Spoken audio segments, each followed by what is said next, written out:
آپ کی بارگاہ میں بصد احترام میں یہ سوال کرنا چاہتا ہوں کہ نعت خوانی کے دوران اشعار کی تشریح کا ایک رجحان نعت خوانوں میں بڑھتا جا رہا ہے، اور بعض نعت خوان تشریح میں بہت زیادہ غلطیاں کر رہے ہوتے ہیں، کسی بزرگ کے قول کو حدیث بتا رہے ہوتے ہیں اور کسی حدیث کو بزرگ کا قول بتا رہے ہوتے ہیں۔ تو اس حوالے سے آپ ہماری رہنمائی فرمائے کہ نعت خوان کو کب شعر کی اشعار کی تشریح کرنی چاہیے اور نہیں بھی کرنی چاہیے تو کیوں نہیں کرنی چاہیے، تو اس حوالے سے آپ ہماری رہنمائی فرمائیں۔ جزاک اللہ خیرہ۔ اللہ اللہ۔ دراصل نعتیہ شعر جو ہوتے ہیں نا، اب یہ بعض تو بالکل معنی ظاہر ہوتے ہیں ان کے، اور ان کی تشریح کی حاجت ہی نہیں ہوتی۔ بعض ہوتے ہیں کہ ان میں کچھ گہرائیاں ہوتی ہیں، اور خصوصاً اعلیٰ حضرت رحمۃ اللہ علیہ کے کلام میں۔ تو اب اس کی شرح وہی کرے گا جو عالم ہوگا، کیونکہ یہ ایک طرح کا واضح ہی ہے کہ یہ شعر کے تعلق سے وہ آیت ہے یا حدیث پاک میں جو واقعہ بیان کیا گیا ہے، یہ جو صفت سرکار صلی اللہ علیہ وسلم کی حدیث میں بیان کی گئی ہے، یہ شعر میں وہ بیان کیا گیا ہے وغیرہ۔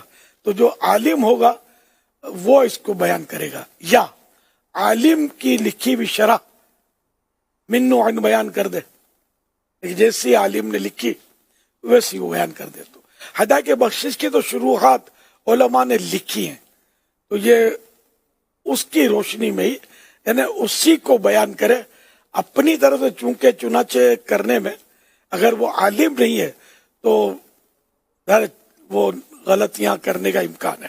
اور یہ شرعی مسئلہ ہے کہ غیر عالم کو واعظ کہنا حرام ہے۔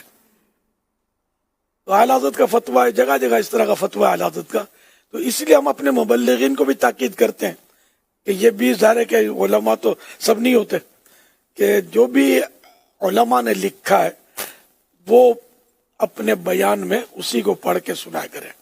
اپنی طرف سے لگے رہتے ہیں، بہرحال غلط ہے، یہ نہیں ہونا چاہیے۔ ہاں، ایسا حافظہ کسی کا مضبوط ہے، اور یہ شاذ و نادر ہی ہوتا ہے ایسا کہ اتنا حافظہ مضبوط ہو کہ جو عالم دین نے لکھا وہ من و عین اس کو حفظ ہو جائے، یاد ہو جائے، اور یہ اسی کو بول کر سنا رہا ہے زبانی، تب تو ٹھیک ہے، لیکن یہ بہت نادر صورت ہے۔ اس لیے عافیت اسی میں کہ جو کچھ لکھا ہوا ہے اس کو پڑھ کے سنا دیں، چھوٹے باپ کے بن جائیں، کوئی بات نہیں۔ لوگ اعتراض کرتے ہوں گے، کریں۔ میں بہت پرانی بات ہے، مجھے تو ایک لیٹر بھی آیا تھا، تھوڑا ڈانٹنے والا کسی کا لیٹر تھا، کہ میں کہیں پنجاب کے بلکہ لاہور سے آیا تھا، لاہور میں نے بیان کیا تھا، بڑا اجتماع تھا، اور میں نے دیکھ کے بیان کیا تھا۔ اس پر کسی نے کہا کہ یہ تو کوئی بھی نہیں کرتا، اور تمہارا تو نام یہ ہے وہ ہے، اور اس طرح تم نے کیا مطلب لگا رکھا ہے وغیرہ۔ خیر، تو میں نے اس کی پرواہ نہیں کی، میں نے کہا چلو اپنے کو کہاں اپنی علامائیت بگارنی ہے کہ بھائی میں علامہ دہر ہوں، میں بہت بڑا مفتی ہوں، میں فلاں ہوں، میں تو نہ عالم ہوں نہ مفتی ہوں، سیدھی بات ہے، میں طالب علم کہلانے کے بھی لائق نہیں۔ اور بہرحال یہ کہ جو ہو سکتا ہے وہ اللہ کا دین جو ہے، نیکی کی دعوت لوگوں تک پہنچاتا ہوں۔ تو جب یہ اس طرح کی باتیں ہوتی ہیں تو میں عام طور پہ اب بھی مدنی مذاکرے میں بھی بارہا حدیثیں بیان کرنی ہوتی ہیں، آیتیں بیان کرنی ہوتی ہیں، ان کے ترجمے بیان کرنے ہوتے ہیں، دیکھ کر ہی میری کوشش ہوتی ہے بیان کرنے کی۔ تو میں یہ بہت پرانی بات کر رہا ہوں، اس کے باوجود کہ مجھے مطلب یہ ہے کہ پسند اس معاملے میں کسی نے نہ بھی کیا، لیکن دعوت اسلامی الحمدللہ ترقی کے منازل طے کرتی رہی۔ تو پتہ یہ چلا کہ صرف زبانی بیان کریں تو ہی لوگ ہمارے قریب آئیں گے، اور دیکھ کر بیان کریں گے تو بھاگ کھڑے ہوں گے، ایسا نہیں ہے۔ اگر بھاگ بھی کھڑے ہوں تو کوئی بات نہیں، رب ہم سے راضی رہے، اسی میں ہماری عافیت ہے۔